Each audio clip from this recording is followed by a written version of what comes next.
Pluto आकार में बहुत ही छोटा है। इसका व्यास लगभग 2377 किलोमीटर है, जो पृथ्वी के चंद्रमा से भी छोटा है। अगर इसे पृथ्वी पर रख दिया जाए तो यह महज एक छोटे से गेंद जितना होगा। सौर मंडल का सबसे छोटा ग्रह होने के कारण प्लूटो की अपनी एक अलग ही पहचान है। आज हम बात करेंगे हमारे सौर मंडल के एक बेहद ही दिलचस्प ग्रह के बारे में, प्लूटो। शायद आपने इसके बारे में सुना होगा, लेकिन क्या आप जानते हैं कि यह ग्रह क्यों खास है? तो चलिए आज जानते हैं प्लूटो ग्रह के बारे में कुछ रोचक और अनोखी बातें। प्लूटो की खोज 18 फरवरी 1930 को अमेरिकी खगोलशास्त्री क्लाइड टॉम्बो ने की थी। वह उस समय एरिज़ोना के लोवेल ऑब्जर्वेटरी में काम कर रहे थे। प्लूटो को खोजने के लिए उन्होंने एक नई तकनीकी का उपयोग किया जो पल्सेनल अप्रोच कहलाती है। इस खोज के साथ ही प्लूटो हमारे सौर मंडल के 9वें ग्रह के रूप में पहचान में आया। लेकिन क्या आपको पता है, शुरुआत में प्लूटो को ग्रह की श्रेणी में रखा गया था, लेकिन बाद में इसे बौने ग्रह का दर्जा मिला। तो इसके पीछे का क्या कारण था, इस पर बात करेंगे थोड़ी देर में। यह ग्रह हमारे सौर मंडल के बाहरी हिस्से में स्थित है और इसे सौर मंडल के कुइपर बेल्ट के अंतर्गत रखा गया है। कुइपर बेल्ट एक ऐसा क्षेत्र है जहां छोटे छोटे आकाशीय पिंडों की भरमार है। प्लूटो इस बेल्ट का ही हिस्सा है और इसके अलावा भी कई और बौने ग्रह इस बेल्ट में स्थित हैं। प्लूटो की कक्षा पृथ्वी की कक्षा से काफ़ी अलग है। इसका रास्ता बहुत ही लंबा और अंडाकार है।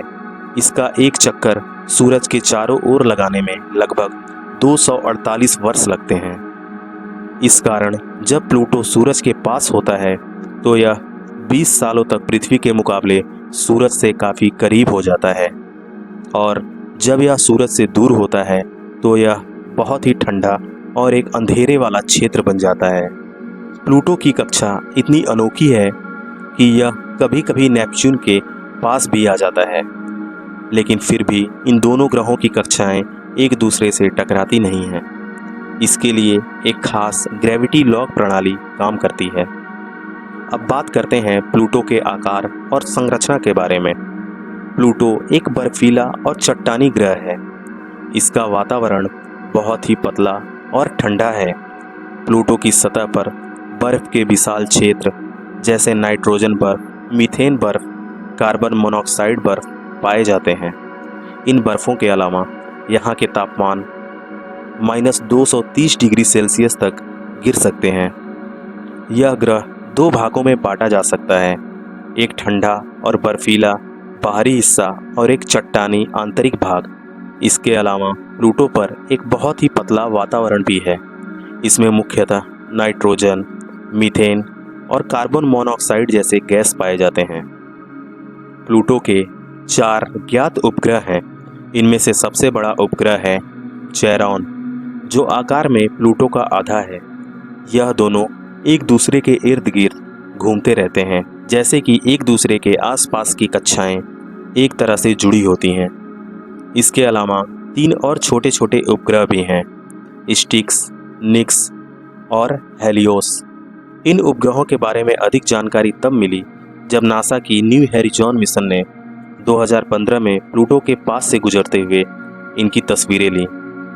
प्लूटो को ग्रह के रूप में शुरुआत में पहचान मिली थी, लेकिन 2006 में इंटरनेशनल एस्ट्रोनॉमिकल यूनियन यानी कि IAU ने इसे बौना ग्रह का दर्जा दे दिया। इसका मुख्य कारण था कि प्लूटो की कक्षा अन्य ग्रहों से बहुत अलग थी और यह अपने रास्ते में अन्य आकाशीय पिंडों को क्लियर नहीं कर पाता। इसके साथ ही ग्रह की परिभाषा में कुछ नए मानक जोड़े गए जो प्लूटो पर लागू नहीं होते थे। यह निर्णय वैज्ञानिकों और आम लोगों के बीच विवाद का कारण बना और कई लोग अब भी इसे एक ग्रह के रूप में मानते हैं।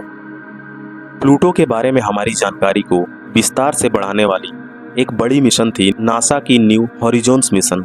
2006 में लॉन्च किया गया यह अंतरिक्ष यान 2015 में प्लूटो के पास पहुंचा और उसने वहां की उच्च गुणवत्ता वाली तस्वीरें भेजी। इन तस्वीरों में प्लूटो की सतह की बर्फ, पर्वत और गहरी घाटियां साफ साफ दिखाई दी।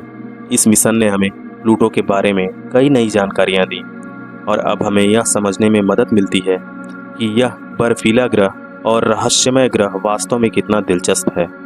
तो दोस्तों, यह था प्लूटो के बारे में एक छोटा सा सफ़र। यह ग्रह हमारे सौर मंडल का सबसे दूरस्थ और रहस्यमय ग्रह है। प्लूटो का आकार छोटा हो सकता है, लेकिन इसका महत्व बेहद विशाल है। आशा है कि आपको यह वीडियो पसंद आया होगा। अगर आपने इस वीडियो में कुछ नया सीखा हो तो कृपया करके इसे लाइक करें और चैनल को ज़रूर सब्सक्राइब करें।